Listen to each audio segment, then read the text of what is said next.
Coming up in the morning edition, the country's prime minister has his say on the government house shooting. The Christian Council wants to help the emotionally downtrodden, and a real-life drifting resident. All aboard!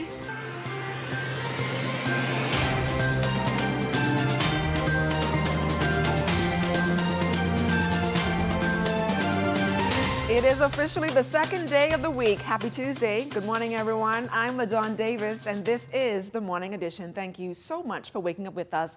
Looking forward to planning the rest of my week. Let's go now to Chief Meteorologist Basil Dean to help with those plans weather-wise. Good morning, Basil. Good morning, LaDawn. Our ZNS Tower Cam showing a great start. Weather with just a few clouds overhanging the Paradise Island area. And as we go to our satellite picture, we can see that upper level trough, which dumped some heavy showers over the northwest Bahamas yesterday. Now south of the Bahamas, but that will start backing up over the next day or two, and that will bring yet another heavy round of showers and thunderstorms to the northwest Bahamas on Thursday.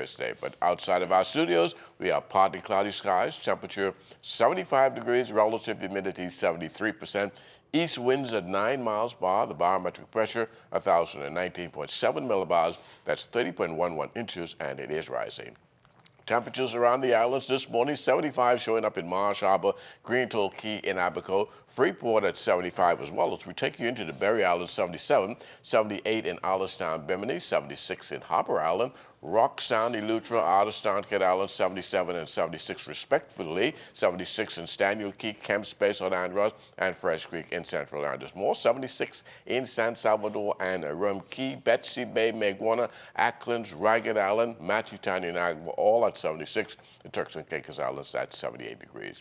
Your boating forecast for today in the northwestern islands, easterly flow 15 to 20 knots, wave heights. They're going to be around 4 to 7 feet, so caution flags are up for you boaters in the northwest Bahamas. Low tide 10:48 this morning, high tide at 4:56 this afternoon. For the central and southeastern islands, winds east to southeast 15 to 25 knots. Very rough sea conditions, 5 to 8 feet over the ocean. Advisories are up for boaters in the central and southeastern Bahamas. That's going to do it for your first look at weather, the morning edition. Stay tuned. Your forecast for today, tonight is still ahead. Thanks a lot, Basil. Let's turn things over to our Jimonita Swain, who is with Ashley Whitney and the traffic drone, waiting to give you the Bahamas' first traffic report. Good morning, LaDawn, and good morning, Bahamas. As you can see from our live drone shot, we're coming to you from East Street South. This is typically a very busy corridor, either early in the morning or even late in the evening, early afternoon. It's a lot of people live in this part of the island. But to find out what are some areas of concern, we will now talk to Corporal Decore Barr of the Police Traffic Division. Good morning, Corporal Barr. Good morning, Jimonita. Good morning, Bahamas. Now, this, as we mentioned, is a very busy section of the island. I know now a lot of persons are going to work, dropping their kids off to school, and I note that we saw some people not wearing their seatbelts. But what are some of the concerns for this part of the island? Like you stated, this is mainly a residential area, even though we have some businesses. So a lot of our traffic would normally be traveling out of this area. We see most of our difficulties coming out of the Pinewood area. Persons traveling east towards East Street. We find that the turning lane to travel north on East Street would start just near to the East Street South Police Station's wall. However, persons, once they get just before the curve near to the ESSO service station, they would start to create their own turning lane, which is failing to keep to the left side of the street, which is a ticketed offense. The fine is $150, and if persons are caught doing this, they would be ticketed and sent to the courts. Now, are there any areas of concern? Just want people, I guess, to get enough time on the streets to get where they're going, as opposed to doing things like that, or even speeding if they're running late. At this present hour, we have no traffic congestions, no obstructions, anything to report, or even any accidents, which is a good sign. We just want to encourage persons to not just take it upon themselves to feel the need to leave home late and do the things that we don't want them to do, but try to leave out at a reasonable or an earlier time so that they can have a smooth commute to their destination. Well, thank you so much. That is, of course, Corporal Decore Barr of the Police Traffic Division. We want each and every one of you make sure to drive with your seatbelts on and within the speed limit. Back to you in Studio LaDawn. Thanks a lot, Jim. Anita, now on to our top story this morning. Prime Minister, the Most Honorable Dr. Hubert Minnis, speaking out for the first time on the murder of Royal Bahamas Defense Force Petty Officer Philip Popal at Government House this past Sunday. He made his comments at the Voice of Deliverance's 37th General Assembly last evening. I ask you to pray for his soul and for his loved ones and family. I offer my condolences also to Royal Bahamas Defense Force. I also ask you to pray for the other members of the force who witnessed the killing of a fellow officer. This is a terrible tragedy. Let us continue to pray for peace in our land and for all of those who are victims of crime and for their families. The Royal Bahamas Police Force is investigating the killing, and the Minister of National Security has announced a review of security at government institutions. Meanwhile, Attorney General Senator the Honorable Carl Bethel expressing condolences to the family of the Defense Force Petty Officer Philip Popal, who was killed at Government House early Sunday morning. In his contribution during Senate proceedings Monday, Bethel made these remarks on the tragedy. The fact that the murder took place on the hallowed ground of Government House, the historical and perpetual center of our nation state, and the official residence of Her Excellency the Governor General, our head of state, and also allegedly amongst members of her security detail, is also particularly disturbing. We trust that all relevant agencies will in due course take necessary steps to ensure that the law is upheld, and that all necessary steps are taken to improve the security of Government House if it is found that there was, in fact, any lapses in security. Members of the Bahamas Christian Council expected to embark on training exercises to assist persons battling a number of social ills, preferably suicide and addiction. President of the Bahamas Christian Council, Bishop Delton Fernandez, says the council is deeply concerned about the increase in the number of persons taking their own lives or considering it due to stress and hopelessness. However, he is optimistic that these training workshops would save lives. Suicide is a symptom of hopelessness, that you feel that nobody cares, nobody loves you, no way out, no turnaround of a situation. It is really a sign of how desperate people can get, that they feel that if I'm not here, I will solve the problem. If I take my life, maybe it'll be less of a burden on my family and on those who are around me, or a sense of nobody cares, so if I'm gone, no one will even miss me. And hence is why the church, not only with our addiction training, but we're going to move towards suicide training for a few of us, that the trainers will train others, that we'll be prepared to deal with these difficult areas of counseling. Our multi-talented Charles Fisher is usually up to something mischievous and sometimes even mysterious. But this time, he got some word for us from the Minister of Agriculture and Marine Resources, the Honorable Michael Pintard, about a conference that is vital to our national well-being. He filed this report. The conference, in collaboration with international government agencies, discussions were geared mostly towards the illegal, unreported, unregulated fishing industry and human trafficking and its trends. While it is not a natural fit in people's mind, human trafficking and fisheries, the organizers sought to sensitize various countries and organizations about what to look for in terms of young persons who are too young to be legally working, how they have been lured into the fishing industry, and rather than being in school, they are out on vessels or they are in food processing houses doing work. This pattern seems to be affecting persons of a certain age and background. Young people are boarding vessels not knowing where they are going to end up. And in some cases, their travel documents are taken from them depending on how far they go. Some fishing vessels in some jurisdictions, they don't come into shore not only for months, in some cases for years. There are other vessels that go out and resupply them. And in the event that somebody is ill or there's an interdiction, that is law enforcement from one of the neighboring countries come and arrest persons, they are often abandoned. And this is of keen interest to the Bahamas because we are now pursuing the beneficial owners of poaching vessels. All in all, it was a good session with positive outlooks. As a country with 100,000 square miles of water, more points of entry, both for air traffic as well as vessels than the entire region, we have some very serious challenges.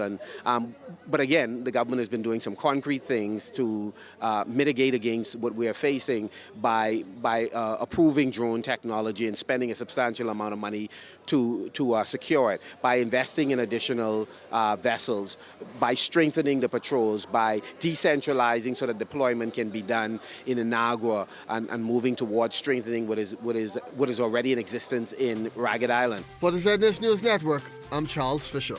Great story there, Fisher. And coming up on the other side of the break, why live on land when you can live on sea? A Drifter residence. Stay tuned.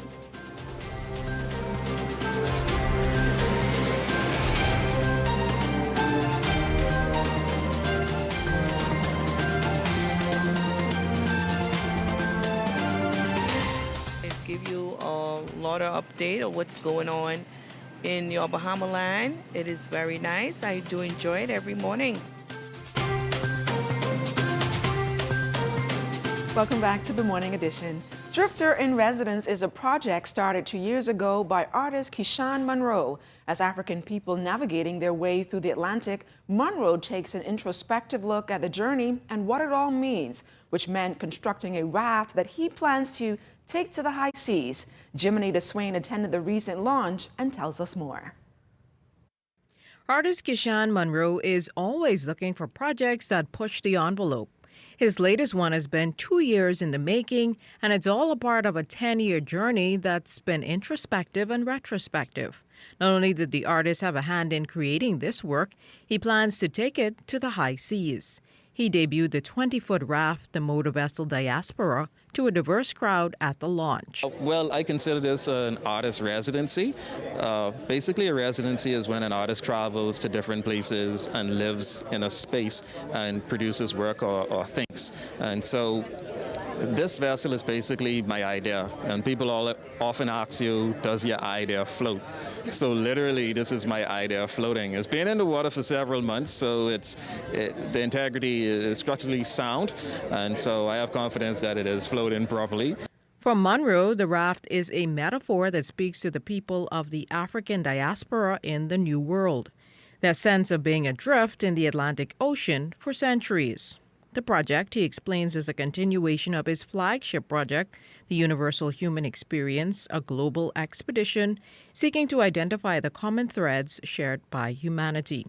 The motor vessel Diaspora is partially constructed of repurposed and salvaged materials that persons migrating may use to construct a vessel, inclusive of wood and barrels. I intend to really explore the Lucayan Sea, what will be known as the Lucayan Sea, because as a Bahamian creative, I feel it's very important for us to start to define ourselves as opposed to being constantly redefined or defined by other persons. And so this, in that way, it really speaks to me taking the bull by the horns and really proclaiming who I am. Guests had a number of questions for the artist, and the vessel was officially blessed. Among those attending were Kishan's father, Ernal Monroe, who is pleased with his son's project. In fact, I'm ecstatic because what started out as something that was meant to be just crude and rusted, as you would notice, is very polished. Also in attendance was former educator of Monroe, Arlene Nash Ferguson. What to me is so impressive is that he is not only creative, but he is a thinker. He refuses to put himself in a box, and he has gone beyond ordinary imagination. And for me, that is the greatest reward, because we want to teach our young people to think, to be creative. Over the last 2 years, Monroe says he has devoted countless hours to engineering and constructing the vessel and has sought training in oceanography, navigation, and survival techniques. Jiminy DeSwain, ZNS Network News. The 2019 National Teachers Cadet of the Year winner has been named. She is Hannah Presenti, a student of the Ellen Coakley Senior High School over there in Exuma. The new Teachers Cadet of the Year beat out many other representatives from various schools across the capital for the top prize. The awards presentation for the Future Teachers of the Bahamas program took place at the Super Clubs Breezes Resort recently. Hannah told us what she felt gave her the edge over her competitors. I feel as though my interview process made me stand out. The people who were interviewing me, they really liked what I had to say, and they thought that I could make some good contributions to this country. I feel as though it's a lack of history and geography teachers in this country, and I feel as though by being a history teacher as well as art, I could influence students on how important culture and the history of this country is, and that was the basis of what I was being interviewed on, why I think being in history is so important and why I want to teach it. On Friday, the C.R. Walker Senior High School celebrated Wendell Miller Day for his stellar accomplishment, winning the 400-meter gold medal at the recent Carifta Track and Field Championships. In this report, Vaughn Aubrey talks to the 11th grader about his work ethic and goals going forward. Wendell Miller's impressive Carifto victory made his father Wendell Brown reflect on life with pride on the path his son chose, noting that he too had speed in his youth. I believe it was awfully take from me, but I didn't push nothing out my running part. I was running in a different way.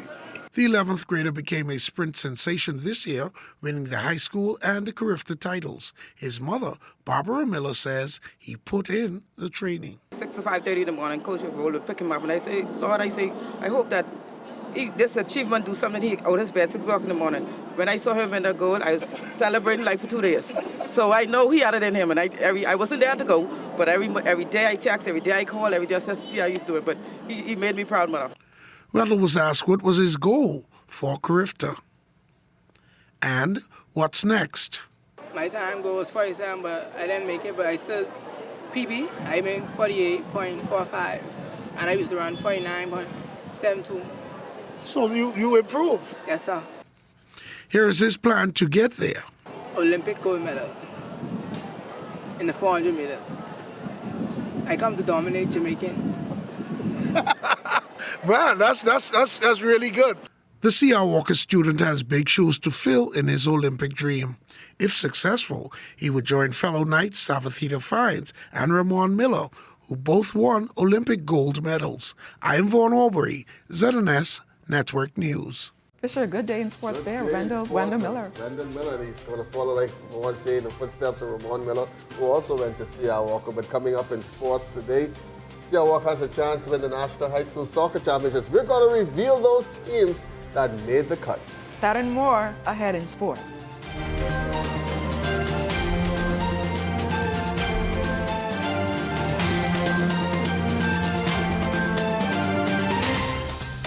I'd like to know what happened overnight. A different ambience of the news. It's different.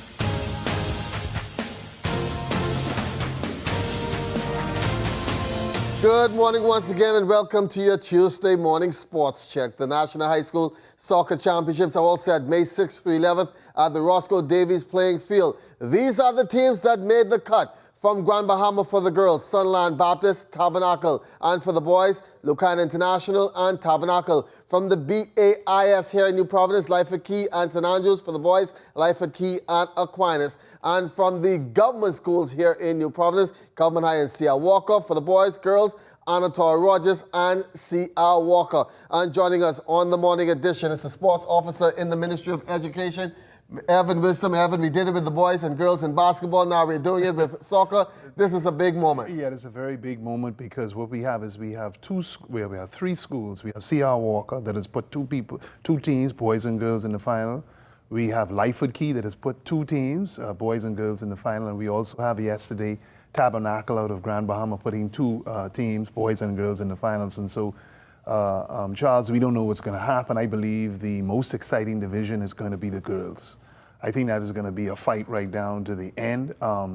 But what we are ecstatic about is what we've seen with Lyford Key School. That school is on fire, and it could be one of the first schools to win 2 national titles. And so we're extremely happy for them, and we really want to go down there and visit the school and see what's happening. But whatever is happening down there, they are really, really doing well. We're going to see if St. Andrews can contest with them. It was a close match in the BAISS championships, and so these are the kind of things that we want to see. Are these teams were selected champions and runners-up from each division? Yeah, what we're finding is we're finding a lot of the weak spots in these individual programs, in that soccer, as you know, Charles, is not played everywhere in the Bahamas. It's not like basketball. And so what we hope to do to enlarge this tournament is go 3 deep instead of going 2 deep. The difference, we have to remind the general public that the difference is you must have a rest day. You know, basketball, you could go and go and go. No. In soccer, international rules state that you must have a rest day, and that is what lengthens the period for us, because they have to rest. So they play on Tuesday, Thursday, and Saturday of week after next for the National High School Soccer Championship. And all this is going down at the Roscoe Davies Field, and what is the format? The format is a single elimination. So, you know, this thing of you losing, then having another chance, that's it. You get 1 chance, you have to stay on top of your game, and the best team comes out in the end. But we're extremely happy. What we like is the teams keep changing. So, you know, you had LIS a lot, Lucaya International. What we're finding now, Tabernacle is up there now, Government High is in there now, and we believe we're going to have extremely exciting finals for the National High School Championship. I just want to end on this note. What we want to do is we're trying to get something together, Charles, for the school that has the most amount of persons that come out. And we are appealing to corporate Bahamas, Charles. As you and I have discussed, this seems to be something that's happening Caribbean-wide, but we need to get an injection of cash into sport from corporate Bahamas to assist us, man. Okay, we're going to have to wrap it up right there. Our time is out, but next week, Tuesday, kicks off at the Roscoe Davies playing field, and this is the last national champions that will be crowned in this year's school calendar.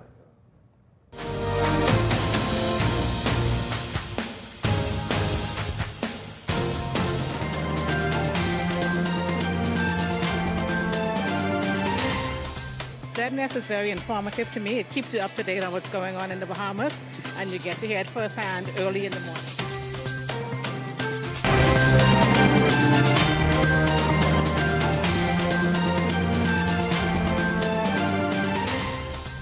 In our final look at weather, that mid to upper level trough is now over the central and southeast Bahamas. We'll fire up some showers and thunderstorms over that part of the nation. Heavy at times, but over the northwest Bahamas, we're looking at brisk winds as that high pressure continues to build. And this mid to upper level trough by tomorrow will start backing up towards the north, and that could bring some heavy showers to the northwest Bahamas on Thursday. Today, we're going in for partly sunny, breezy, and pleasant conditions with a slight chance of a shower, a high temperature getting up to 83. And tonight, we're looking at partly cloudy conditions with a few showers still in the forecast, 72 degrees for your low. And the extended weather forecast, those rains will continue into Thursday. Things starting to dry out Friday. We'll have some morning showers on Friday. By afternoon, the sun will come out. That will take us right into Sunday, when we expect quite a bit of sunshine heading through the weekend. Ladon? Thanks a lot, Basil. That's going to do it for us today. But before we go, we would like to wish Susan Stiles Jolly a very happy 93rd birthday from all of us here at the Morning Edition. Make sure to tune in tomorrow at 7 a.m. for more Morning Edition. Once again, I'm LaDawn Davis. Have a great day, everyone.